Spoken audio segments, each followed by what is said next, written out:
பாரு, நான் வீழ்வேன் என்று நினைத்தாயோ?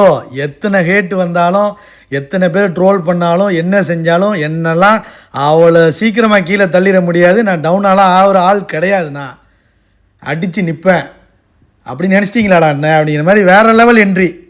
வேறு லெவலு வந்தோடனே கமருதீனையும் பார்வையும் வந்து மாலையெல்லாம் போட சொல்லிட்டாங்க. வெளியில் ஃபேன்ஸ் எல்லாம் வந்து பயங்கரமான ஃபேன்ஸுங்க, வேறு லெவல். அதாவது கமருவை விட பாருக்கு தான் அதிக அளவில் வந்து வெயிட் பண்ணியிருக்காங்க, தவிச்சிட்டு கடந்துருக்காங்க. அப்படியே வந்து சூழ்ந்து மாலையெல்லாம் போட்டு. ஆனால் பாரு சிம்பிளாக தான் வந்திருக்கு.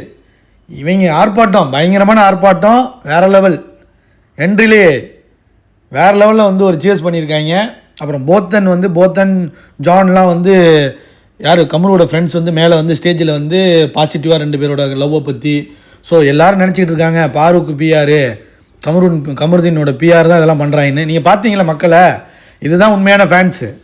இன்னும் பல பேர் டிக்கெட் கிடைக்காம வர முடியாமல், இடம் பத்தலை, ஓப்பன் கிரவுண்டில் தான் இதுக்கு பண்ணணும். பெரிய அளவு ஸ்டேஜ் போட்டு போலீஸ்லலாம் பர்மிஷன் வாங்கி தான் பண்ணணும். ஸோ இது சின்ன இடத்துலனால இதிலே இவ்வளோ பேர் வந்திருக்காங்கன்னா இப்போ பார்த்துக்கோங்க அப்படிங்கிற மாதிரி போத்தனும் ஜானும் பேசியிருக்காங்க.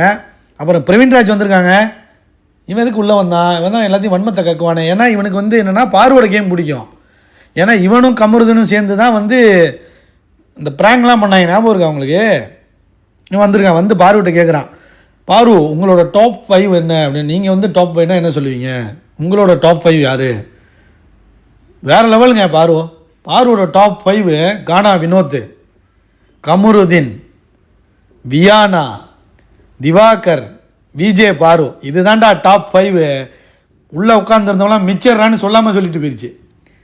இதில் பிரவீன்ராஜ் இந்த பக்கம் வந்திருக்கான். அந்த அன்பு கேங்கு இவங்களாம் என்ன ஆவேன்னு தெரில. ஓ ஆமாம்ல, வினோத் கேங்கில் பிரவீன் வந்து வினோத்துக்கு குரூப்பு, அதனால் வந்து அவங்க கூட போய் சேர மாட்டான். சேர்ந்தாலும் ஒன்றும் பிரச்சனை கிடையாது. ஆனால் வச்சு செஞ்சுட்டா பாரு. இதாண்டா டாப் 5. உள்ளே உட்காந்ததுலாம் மிச்சர் பாய்ஸ்.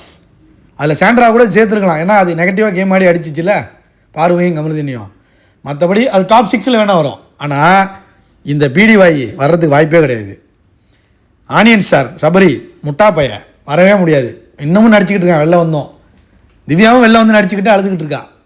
விக்ரம் சுத்தம் வாய்ப்பே கிடையாது. பலூன்லாம் எப்போ 2வது வாரம் 3வது வாரம் 4வது வாரத்தில் போக வேண்டிய ஆள் இன்னும் உள்ளே உட்காந்துருந்தா. அப்புறம் டாப் 5 இருந்தது யார்? கானா வினோத். அவன் மட்டும்தான் பாரு சொல்கிற டாப் 5 வர்றான். மற்ற யாவனும் வரல, ஒருத்தனும் வரல. அப்புறம் கேட்குறாங்க, ஏன் வந்து உங்களுக்கு வந்து ஏன் வந்து திவாகரோடையும் கமருதீன் கூடயுமே இருந்தீங்க, ரொம்ப பாண்டிங்காக இருந்தீங்க? இல்லை, நம்ம வைப்புக்கு செட்டான ஒரு ஆள் வந்து உள்ளே வந்து ஒன்று கமருதீன் கூட லேட்டாக தான் செட் ஆனா. ஃபஸ்ட்டு எனக்கு செட் ஆனது வந்து திவாகர் தான். அண்ணேன்ட்டு. அவரும் மதுரை, நானும் மதுரை. சும்மாவே கோவப்படுவோம், ரக்கட்டாக தான் இருப்போம், அப்படி தாண்டா செய்வோம், அப்படி தாண்டா இருப்போம். நானும் மதுரைக்காரன் தாண்டா, அந்த மாதிரி ஃபீல் ஆகி நாங்கள் செட் ஆகிட்டோம். இவங்கெல்லாம் சும்மா அப்படியே சொங்கி பக்கடா மாதிரி, சோனா பக்கடா மாதிரி அப்படியே அன்பு தான் ஜெயிக்கும், அன்பு பாசத்தை சொல்லுங்கள், பாசமாக இருங்கன்ட்டு என்ன மிச்சர் தான் சாப்பிட முடியும். கடைசி வரைக்கும் மிச்சர் சாப்பிட்டுட்டு இருந்தாங்க. நானும் அண்ணனும் பயங்கரமாக இருந்தோம். அப்புறம் இன்னொரு ராக்கெட் பாய் யார்? கமரு நானும் உட்காந்து பேசும்போது எங்களுக்கு செட் ஆகிடுச்சு. அவனுக்கு வந்து ப்ரௌன் ஸ்கின் பிடிக்கும், எனக்கும் ப்ரௌன் ஸ்கின் பிடிக்கும் அப்படிங்கிற மாதிரி பேச ஆரம்பிச்சு. அப்புறம் நல்ல ஒரு ஹேண்ட்ஸம் பாய், அப்புறம் அது வந்து எனக்கு பார்வை பிடிக்கணும். அப்படியே செட் ஆகி அப்படியே ஒரு மாதிரி நேச்சுரலாக நடந்துச்சு. இந்த பலூன் அக்கா துஷார் பண்ண மாதிரி நான் காஜியா பண்ணோம். நான் வந்து கமருதீனை மட்டும்தான் லவ் பண்ணேன் அப்படிங்கிற மாதிரி வேறு லெவல் பண்ணிருச்சு பாரு. வந்தோடனே மாலை போட சொல்லிட்டாங்க. மாலை போடும்போது டான்ஸ் வேறு லெவலுங்க. கல்யாணம் பண்ணி வைக்காதான் குறை. ஆனால் கமருதீன் சொல்லிட்டான், நாங்கள் வெளில போய் கல்யாணம் பண்ண தான் போகிறோம், ஃபஸ்ட்டு கெரியரை பார்க்குறோம் 1 வருஷத்துக்கு, அப்புறம் நல்லா உலகத்தை சுற்ற போகிறோம் 2 பேரும் சேர்ந்து, அதுக்கப்புறம் கல்யாணம் பண்ண போகிறோம். உண்மையிலேங்க இதில் பெரிய ரோல் பார்த்தீங்கன்னா போத்தனும் அந்த ஜான் இருக்காங்க ஃப்ரெண்ட்ஸ், உண்மையான ஃப்ரெண்ட்ஸு, அவங்க தான் சேர்த்து வச்சுருக்காங்க. ஏன்னா பல பேர் ஸ்ப்ளிட் பண்ண பார்த்துருக்காங்க, டிவைட் பண்ண பார்த்துருக்காங்க பார்வையும் கமருதீனையும். இவங்க கொஞ்சம் ஸ்ட்ராங்காக நின்றுட்டாங்க, இல்லைனா முடிச்சிருப்பாங்க கதையை, சொல்லி முடிச்சு விட்ருப்பாங்க.